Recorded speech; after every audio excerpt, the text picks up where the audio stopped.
बिलावल पहले खुद को ग्रे लिस्ट से निकाले, फिर पाकिस्तान को भी ग्रे लिस्ट से निकाल ले। बिलावल की क्या औकात है पाकिस्तान को ग्रे लिस्ट से निकाल के? इनकी औकात क्या है बाहर? ये अमरीकी दलाल भला क्या हक डराएंगे हमको? हम राह वफा के राहरू हैं, मंजिल पे जाके दम लेंगे। गुलामों को गुलामी करने का शौक है। ये तलवे चाटने वाले लोग मरियम नवाज समेत सारे फौजियों के तलवे चाट कर आगे आए हैं। जब ये मुकाबला नहीं कर सके, अब इनमें मुकाबला करने की हिम्मत नहीं रही, और अब ये उसको दलाल को बोला कि इनको ना हल कर दो। ये देखें कितने में सौदा हुआ इनका। पूछने वाला कौन? अमेरिका के दलाल को, नवाज शरीफ को कोई बंदा नहीं सड़कों पर आया। वो अकेले कहता फिर रहा था मुझे क्यों निकाला, मुझे क्यों निकाला। ये अवाम पूछ रही है क्यों ना हल किया इमरान खान को। उसका कसूर ये है उसने अमेरिका को एब्सोल्युटली नॉट कहा। उसका कसूर ये है उसने पाकिस्तान की खुद मुख्तारी की बात की। उसका कसूर ये है उसने कहा कि हमारे नबी की नमूस पे अगर किसी ने उंगली उठाई दुनिया का अमन कायम रखना मुश्किल हो जाएगा। उसका कसूर ये है उसने कुफर के ऐवानों में खड़े होकर कहा आई एम बिलीवनेस टू ला इलाहा इल्लल्लाह। उसका कसूर ये है उसने जब भी बात की गरीब अवाम की बात की, पाकिस्तान के पासपोर्ट की बात की कि इसकी वैल्यू होनी चाहिए। ये जो इलेक्शन कमीशन है इमरान खान तो इसके बारे में पहले कह चुका है। ये जाती उम्रा के बाहर जो बांधते हैं कुत्ता, इसकी कुत्ते जितनी हैसियत है जाती उम्रा में। ये नवाज शरीफ का पालतू है और जरदारी का पालतू है। इसने ये काम किया। इसको देखें आप सड़कों पे जो करोड़ों लोग हैं उनका क्या हो। कहते हैं हमने इतने शल खरीद लिए हैं। राना सनाउल्लाह तेरी औकात क्या है? तेरे मुंह का बयान है कि तेरी बेटी बड़ा अच्छा डांस करती है। डांस कंजरों की बेटियां करती हैं और तू कंजर है, राना रूना नहीं है। इमरान खान ने जो बातें की इकट्ठे होंगे, ये आज सारे दलाल कुत्ते कमीने लोग इकट्ठे हुए। नवाज शरीफ जरदारी एक दूसरे को कुत्ते की तरह भौंकते थे, अब एक दूसरे को भाई भाई बोलते हैं। किसकी वजह से? इमरान खान की वजह से। मुख्तारी इनको पसंद नहीं है, गुलाम है ये। नवाज शरीफ करेगा इसको गिरफ्तार, शहबाज शरीफ करेगा। अगर उन्होंने गिरफ्तार करना होता तो जब कैप्टन सफदर गिराज में आता था उसको गिरफ्तार कर, वो उसको नहीं गिरफ्तार कर सके, इसको क्या गिरफ्तार करेंगे? पाकिस्तान में 2 साल काम करने के बाद भी नौकर ही रहता है, ड्राइवर ही रहता है, क्योंकि हमारा हक तो सारा खा चुकी है शरीफ फैमिली और जरदारी फैमिली। ये लोग अमीर से अमीर हो गए हैं, हम लोग गरीब से गरीब हो गए हैं। और लिखेगा कि पूरी दुनिया की दौलत कम पड़ गई थी इमरान खान की कीमत लगाने के लिए, लेकिन उसकी कीमत नहीं थी लग सकती। काल नहीं सिर्फ मिस काल, हमारी जान भी हाजिर होगी और हमारा खून वहाँ गिरेगा जहाँ आपका पसीना गिरेगा। अस्सलाम वालेकुम जी। वालेकुम सलाम। इमरान खान साहब को आखिर 6 माह की कोशिश के बाद नाहल करवा लिया गया, क्या कहना चाहेंगे? ये जो इलेक्शन कमीशन है इमरान खान तो इसके बारे में पहले कह चुका है। ये जाती उम्रा के बाहर जो बांधते हैं कुत्ता, इसकी कुत्ते जितनी हैसियत है जाती उम्रा में, ठीक है। ये नवाज शरीफ का पालतू है और जरदारी का पालतू है। इसने ये काम किया। इसको देखें आप सड़कों पे जो करोड़ों लोग हैं उनका क्या होगा? उनको कोई नहीं पूछने वाला। अब ये देखें ना इमरान खान को ना हल किया इन्होंने, ठीक है। लोगों ने अपना जवाब दे दिया। ये कोई नवाज शरीफ नहीं है, उस दलाल को ना हल किया। अमेरिका के दलाल को, नवाज शरीफ को कोई बंदा नहीं सड़कों पर आया। वो अकेले कहता फिर रहा था मुझे क्यों निकाला, मुझे क्यों निकाला। ये अवाम पूछ रही है क्यों ना हल किया इमरान खान को। उसका कसूर ये है उसने अमेरिका को एब्सोल्युटली नॉट कहा। उसका कसूर ये है उसने पाकिस्तान की खुद मुख्तारी की बात की। उसका कसूर ये है उसने कहा कि हमारे नबी की नमूस पे अगर किसी ने उंगली उठाई तो दुनिया का अमन कायम रखना मुश्किल हो जाएगा। उसका कसूर ये है उसने कुफर के ऐवानों में खड़े होकर कहा आई एम बिलीवनेस टू ला इलाहा इल्लल्लाह। उसका कसूर ये है उसने जब भी बात की गरीब अवाम की बात की, जब भी बात की पाकिस्तान के पासपोर्ट की बात की कि इसकी वैल्यू होनी चाहिए। पाकिस्तान का एमल कांसी जो नवाज शरीफ ने अमेरिका को तोहफे में दिया था क्योंकि हम गुलाम हैं। यहाँ से रेमंड नेवस को लेकर गए थे क्योंकि हम गुलाम हैं। एबटाबाद का ऑपरेशन किया था क्योंकि हम गुलाम हैं। अब उन्होंने हमारे न्यूक्लियर पर बात की क्योंकि हम गुलाम हैं। उनको पता है इनकी में इतनी औकात ही नहीं है कि बोले इनसे। जो बोला था वो उसका नाम इमरान खान था। दुनिया लिखेगी कि पूरी दुनिया की दौलत कम पड़ गई थी। मोरख लिखेगा कि पूरी दुनिया की दौलत कम पड़ गई थी इमरान खान की कीमत लगाने के लिए, लेकिन उसकी कीमत नहीं थी लग सकी। क्यों? क्योंकि उसने कहा था कि हम गुलाम नहीं हैं, जो आप कहोगे हम कर लें।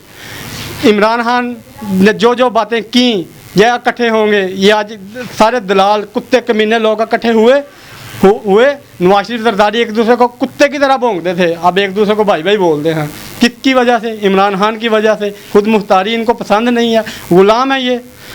मरियम साहब अब ख्वाहिश कर रही हैं कि इसको गिरफ्तार भी किया जाए। मरियम नवाज साहबा की क्या ख्वाहिश है? नवाज शरीफ करेगा इसको गिरफ्तार, शहबाज शरीफ करेगा। अगर उन्होंने गिरफ्तार करना होता तो जब कैप्टन सफदर गिराज में आता था उसको गिरफ्तार करते हैं।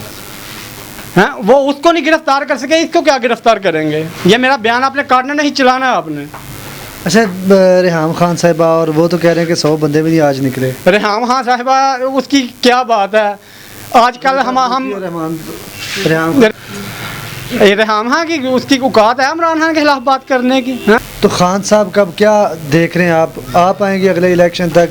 कुछ सुप्रीम कोर्ट से है चांस लगता है? नहीं, इमरान खान इंशाल्लाह ये कौम लेके आएगी, इसी असम्बली में वो 2/3 अक्सरियत से हलफ उठाएगा इंशाल्लाह। आप भी देखेंगे, हम भी देखेंगे, इसी असम्बली से 2/3 से भी ज़्यादा इंशाल्लाह उसके वोट होंगे। जब ये मुकाबला नहीं कर सके, जब इनमें मुकाबला करने की हिम्मत नहीं रही, और अब ये उसको दलाल को बोला कि इनको ना हल कर दो, ये देखें कितने में सौदा हुआ इनका। पूछने वाला कौन है? आज बयान भी एक आया था कि 5 हफ्तों बाद कोई रिटायर हो रहा है। चलो अल्लाह ताला करम करे कि जो नेक्स्ट आए वो भी पाकिस्तान का मुखलिस हो, लेकिन जो ये कर रहे हैं, क्या ये हमारे बच्चों का मुस्तकबिल है? आज हम अगर बाहर जाकर 2 साल उधर काम करें तो जिस घर में हम रहते हैं इस तरह के हम एक और घर खरीद लेते हैं, जिस दुकान पे काम करते हैं इस तरह की दुकान खरीद लेते हैं। क्यों? पाकिस्तान में 2 साल काम करने के बाद भी नौकर ही रहता है, ड्राइवर ही रहता है, क्योंकि हमारा हक तो सारा खा चुकी है शरीफ फैमिली और जरदारी फैमिली।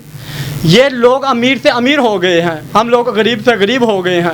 ये अफसरान पाकिस्तान के ये हमारा खाते हैं, हमारे बजट, हमारे टैक्स के पैसे से इनको, बजट से इनको जो है वो मुराद मिलती हैं, सैलरियाँ मिलती हैं, और इनको जो सहूलतें मिलती हैं ये हमारे पैसे का होता है। अवाम का टैक्स का पैसा निचोड़ कर इन्होंने इनको दिया होता है, और ये बगैर हम पर भोंगते हैं। वो कहते हैं हमने इतने शल खरीद लिए हैं। राना सनाउल्लाह, तेरी औकात क्या है? तेरे मुंह का बयान है कि तेरी बेटी बड़ा अच्छा डांस करती है, डांस कंजरों की बेटियां करती हैं, और तू कंजर है, राना रूना नहीं है तू।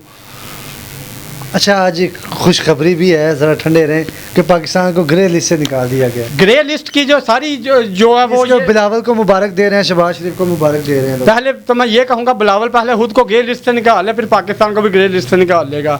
बिलावल की क्या औकात है पाकिस्तान को ग्रे लिस्ट से निकाल के? इनकी औकात क्या है बाहर? ये इमरान खान को नाअहल करवा दिया इन्होंने, ठीक है, लेकिन ये सारे काम है जो वो इमरान खान पहले ही करके जा चुका था, ठीक है। उसने मुस्लिम ब्लॉक बनाने का कहा, इन्होंने रजीम चेंज कर दिया। उसने खुद मुख्तारी का नारा लाया, इन्होंने रजीम चेंज कर दिया। आज ये कहते हैं हमने पाकिस्तान को ग्रे लिस्ट से निकाला है। क्या बात है? क्या किया आपने ऐसा? ये जो जिसको 5,000 बिल आता था उसको 20,000 आ रहा है, ये किया आपने?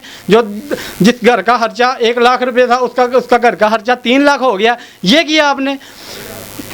इस वजह से पाकिस्तान निकला ग्रे। ये इन गुलामों को गुलामी करने का शौक है। ये तलवे चाटने वाले लोग, मरियम नवाज समेत सारे फौजियों के तलवे चाट कर आगे आए हैं। हम मैं अला नहीं कहता हूँ, ये उनके तलवे चाट कर आगे आए हैं, वरना ये आगे आ ही नहीं सकते। ये कहते थे हमने इमरान खान फिक्स करके मैच आगे आया, इमरान खान धांधली करके आया। उसी इमरान खान ने इसी असम्बली से 7 में से 6 नशिस्तों पर इलेक्शन जीता है। पंजाब असम्बली की 3 में से 2 नशिस्तों पर इलेक्शन जीता है। इससे पहले तकरीबन 20 नशिस्तों में से 16 पर उन्होंने इलेक्शन जीता था। इमरान खान का मुकाबला ये जब करने के लायक नहीं रहे और अब उसको नया हल करवा दिया। आप नया हल करवा के देखो इमरान खान साहिब, काल नहीं सिर्फ मिस काल, हमारी जान भी हाजिर होगी और हमारा खून वहाँ गिरेगा जहाँ आपका पसीना गिरेगा। और आप ही एक ऐसे इंसान हैं जो पाकिस्तान को इस दफ़ा आज़ादी दिला सकते हैं। हकीकी आज़ादी की आवाम, बच्चे बूढ़े सब लोग इस दफ़ा तलबगार हैं। हम आपसे वादा करते हैं, हम आपके शाना बशाना खड़े होंगे। आपसे पहले हम गोली खाएंगे, और मारना भी पड़ा तो आपसे पहले हम इनको मारेंगे। जो होगा फिर देखी जाएगी, लेकिन आज़ादी कभी भी प्लेट में रख कर नहीं मिलती, छीननी पड़ती है, जंजीरें तोड़नी पड़ती हैं, और हम इंशाल्लाह तोड़ के दिखाएंगे। ये अमरीकी दलाल भला क्या हक डराएंगे हमको, हम राह वफा के रहरू हैं, मंजिल पे जाके दम लेंगे। पाकिस्तान जिंदाबाद, इमरान खान पाइंदाबाद। इमरान खान साहिब दा अमेरिका दे अगे क्यों नहीं झुकिया है? एक बंदा सी, ਉਹਨੂੰ ਸ਼ਲਵਾਰ ਦੀਆਂ ਜੇਬਾਂ ਕੱਟਣ ਦਾ ਬੜਾ ਸ਼ੌਕ ਸੀ, ਜਿਵੇਂ ਅਮਰੀਕਾ ਨੂੰ ਅੱਜ ਕੱਲ੍ਹ। ਅੱਛਾ, ਠੀਕ ਹੈ। ਇੱਕ ਇਮਰਾਨ ਖਾਨ ਵਰਗਾ ਸਿਆਣਾ ਬੰਦਾ ਸੀ, ਉਹ ਜਿਹਦੀ ਵੀ ਵੇਖਦਾ ਸੀ ਨਾ ਸ਼ਲਵਾਰ ਨਾਲ ਜੇਬ ਕੱਟ ਲੈਂਦਾ ਸੀ। ਉਹ ਬੜਾ ਤਜਰਬਾ ਸੀ ਉਹਦਾ ਅਮਰੀਕਾ ਦਾ। ਤੇ ਖੈਰ ਇੱਕ ਬੰਦਾ ਇਮਰਾਨ ਖਾਨ ਵਰਗਾ ਟੱਕਰ ਗਿਆ, ਉਹਨੇ ਹਾਲੀ ਜ਼ਿਪ ਲਵਾਈ ਸੀ। ਜਦੋਂ ਅਮਰੀਕਾ ਨੇ ਜ਼ਿਪ ਖੋਲੀ ਨਾ, ਹੱਥ ਪਾਇਆ ਤੇ ਹੱਥ ਗਲਤ ਜਗ੍ਹਾ ਪੈ ਗਿਆ। ਉਹਨੇ ਕਿਹਾ ਟੱਕਰ ਕੇ ਲੋਕ ਮਿਲੇ ਆ। ਇਸ ਨੂੰ ਕਹਿੰਦੇ ਟੱਕਰ ਕੇ ਲੋਕ ਮਿਲੇ। ਅਮਰੀਕਾ ਨੂੰ ਪਹਿਲੀ ਵਾਰੀ ਟੱਕਰ ਦਾ ਬੰਦਾ ਮਿਲਿਆ ਵੇ। ਤੇ ਜਦੋਂ ਊਂਠ ਬੈਠ ਵੀ ਜਾਏ ਨਾ, ਊਂਠ ਜਦੋਂ ਬਹਿ ਵੀ ਜਾਂਦਾ ਵੇ ਤੇ ਕੁੱਤਿਆਂ ਨਾਲੋਂ ਉੱਚਾ ਰਹਿੰਦਾ ਵੇ, ਅਰਬੀ ਕਹਾਵਤ ਹੈ।